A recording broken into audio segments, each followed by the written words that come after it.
এবারও ভোট নিয়ে কিন্তু ষড়যন্ত্র হচ্ছে। পত্রিকার পাতায় খবর এসেছে, ভোট তো দিবেন 12 তারিখে, দিবেন না? কখন যাবেন ভোট দিতে?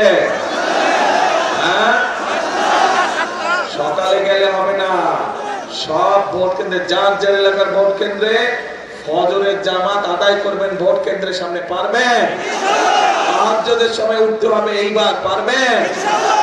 কারণ অনেক ষড়যন্ত্র হচ্ছে এই ভোটকে। ওই এর আগে যেরকম তথাকথিত ভোট এসল, আমুন নির্বাচন হয়েছিল, নিশিরাতের নির্বাচন হয়েছিল, এবারও ভোট নিয়ে কিন্তু ষড়যন্ত্র হচ্ছে।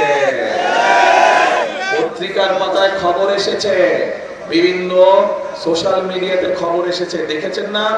বিদেশে আমাদের যে ভাইরা আছে, যারা প্রবাসীরা আছে, তাদের জন্য যে ব্যালট পেপার পাঠানো হয়েছে, কিভাবে একটা দল সেই ব্যালট পেপারকে দখল করেছে, দেখেছেন এই সংবাদ?